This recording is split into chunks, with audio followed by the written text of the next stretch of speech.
मराठा आरक्षणासाठी मनोज जरांगे पाटील पुन्हा एकदा चांगलेच आक्रमक झालेत.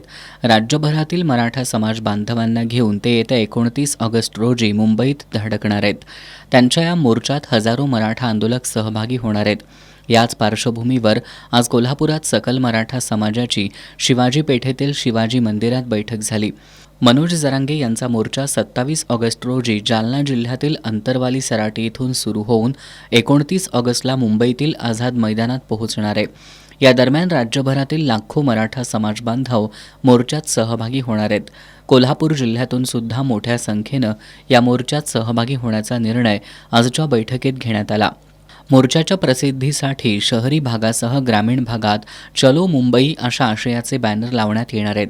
जिल्ह्यात गावोगावी मराठा बांधवांकडून चावडी बैठका घेत लोकांना मुंबईला आलं पाहिजे असं आवाहन करण्यात येणार आहे. कोल्हापुरातून सहभागी होणाऱ्या मराठा समाज बांधवांच्या सोबत एक शाहीर पथक देखील जरांगे पाटील यांच्या मोर्चात सहभागी होणार आहे. कोल्हापूर जिल्ह्यातील प्रत्येक गावातून एक वाहन मुंबईकडे येईल अशा पद्धतीचं आवाहन अखिल भारतीय मराठा महासंघाचे राष्ट्रीय उपाध्यक्ष वसंतराव मुळीक यांनी केलंय.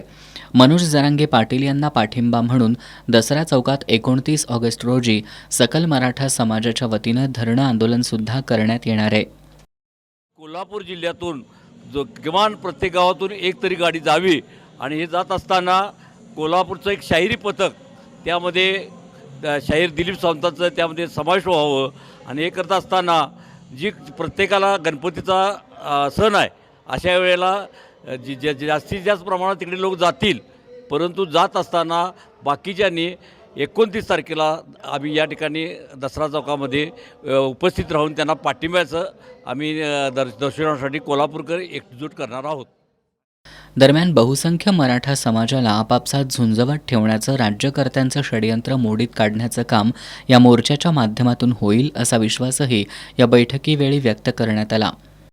मराठा समाजाचं ह्याच्यामध्ये नुकसान व्हायला लागलं आहे. नोकऱ्या सरकारी संपवलेल्या आहेत. अशा पार्श्वभूमीवर आरक्षण देतो म्हणून जे गाजर दरवर्षी सरकार दाखवते ह्याचा मराठा समाजामध्ये प्रचंड मोठ्या प्रमाणात रोष आहे. आणि या 29 ऑगस्टला मुंबई ब्लॉक झाल्यानंतर सरकारची नाकेबंदी ही फक्त मुंबईची नाही तर ही सरकारची नाकेबंदी केली जाणार आहे. या बैठकीला बाबा इंदुलकर, दिलीप देसाई, उदय लाड, शाहीर दिलीप सावंत, चंद्रकांत पाटील, संदीप देसाई, सुनीता पाटील, शैलजा भोसले यांच्यासह सकल मराठा समाज बांधव उपस्थित होते.